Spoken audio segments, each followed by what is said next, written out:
Hey guys, welcome back to another video, and I've had several attempts on this one because I keep fucking it up for some reason, and I'm starting to get tired of this. I don't know why I'm wasting my time with this bullshit, but I thought I would do the transformation video, or the new phone video, where I kind of or take a quick review of the old one and go to the new one. This new one I have here is a Galaxy S22. I inherited this one,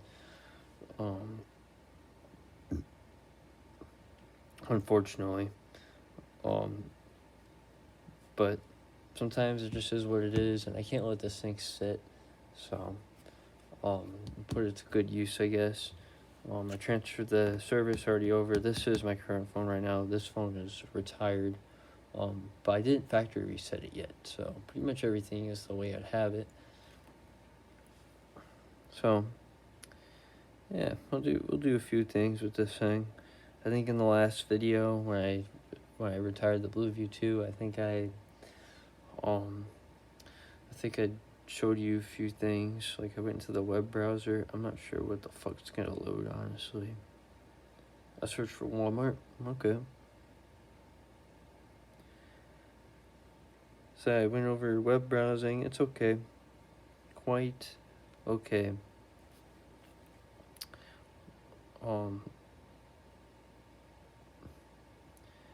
Yeah, anything like what you'd use this thing for, like if you're browsing things, sometimes it could be a little sluggish, and other times it'll be just fine. Nothing really too remarkable about it. I wouldn't say it's a great experience, a premium experience at all. But definitely when you start opening up a bunch of application on this thing, like just a minute ago, it just crashed. And it took me back to the lock screen. Like the screen went blank, this thing locked up before. So another thing I did was I did a speaker test. Let's see. Just to kind of give you a quick little thing and show you how fast this thing was. That's kind of fucking irritating. I don't know what the difference is. I guess on this thing the volume buttons might be a little higher. It looks the same to me.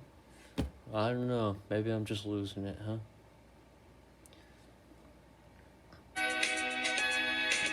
Again, I did it.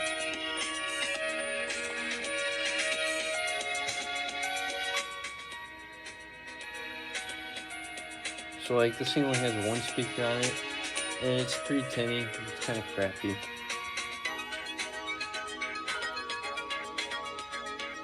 I'm doing the same song I did with the other phone in the same key.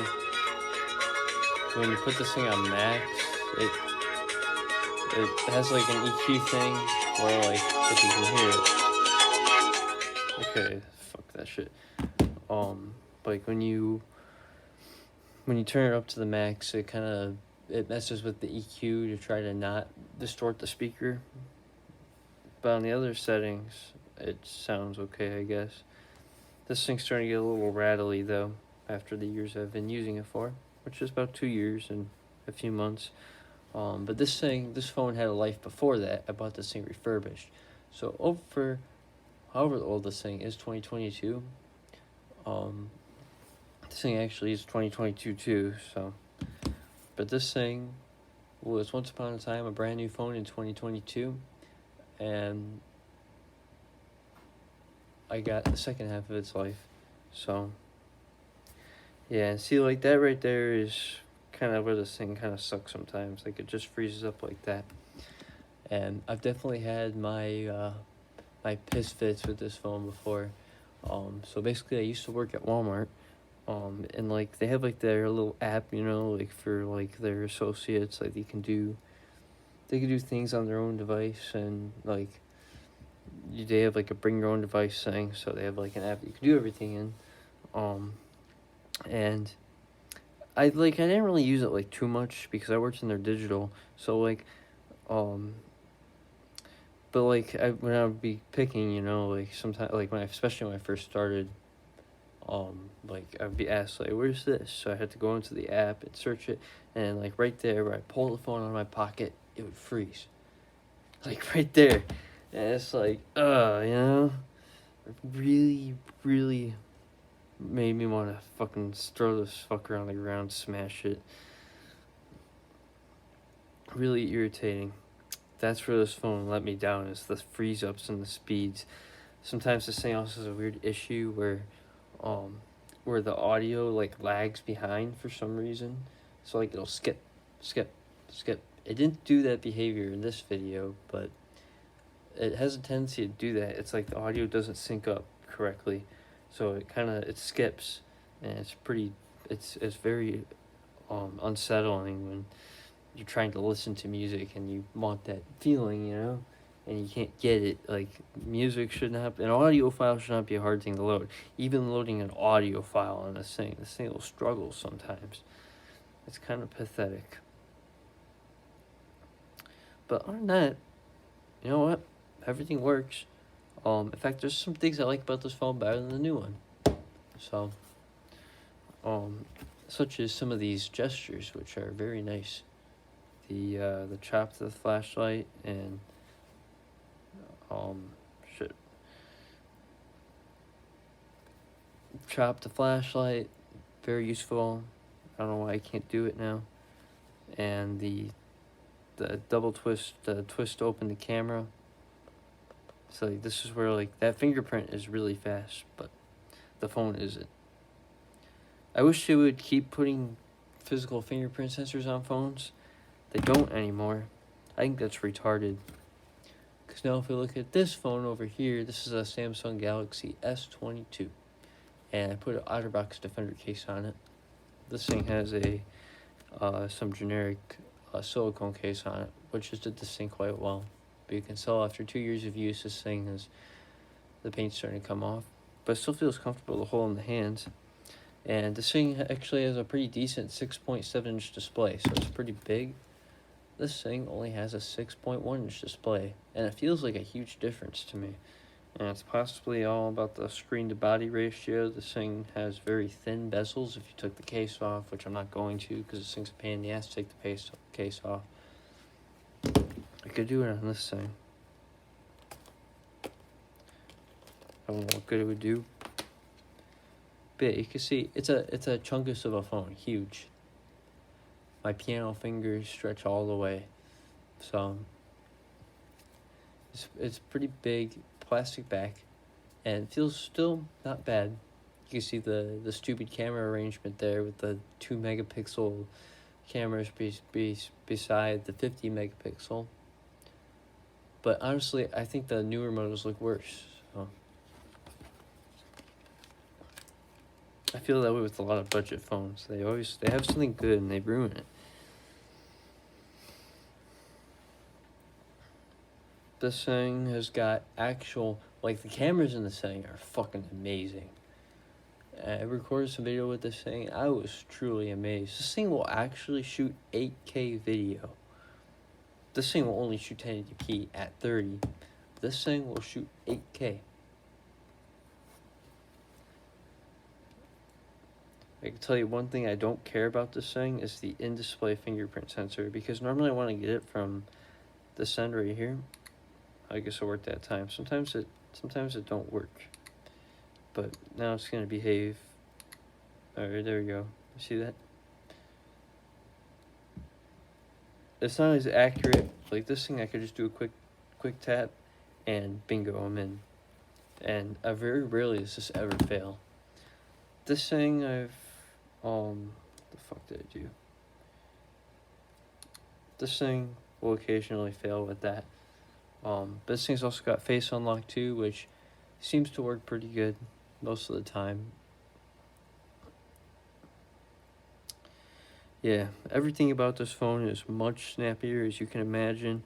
These phones are made in the same year, but this thing's a flagship, so I would sure hope so. It's got a 120 hertz display. It looks really smooth still. Keep in mind, this isn't a brand new phone, so And I think this thing's held up better than some iPhones probably would. Honestly, I'm not really a big iPhone fan, though I'm recording this video on an iPad. I don't mind iPads, but iPhones, This thing's actually not bad to use, with everything set up. And it's like with this phone is all about the speed. So like, you go and you can very quickly get to where you need to go with this phone. No problems. Like if I had this phone in Walmart, oh my god, this is so much better. I could just go into that app immediately and search what they needed, and bingo. It'd be much faster instead of this phone freezing up at the worst time possible. This phone won't do that for a long, long time, hopefully. So, yeah, it kind of begs the question, that these days, like these budget phones, it really, like, they're okay, but it doesn't really make any sense to buy them when you can buy a refurbished one of these for something similar, and this might be like $200, and it's still freaking snappy fast. I saw no slowdowns at all there. So it just begs the question if these little budget phones are really worth it or not. I will tell you though, I got used to this big screen on this thing, this chunkus of a phone. At first when I got this thing, I was like, whoa, this thing's way too big. But I got used to it. And now when I use this thing, it honestly feels kind of cramped sometimes.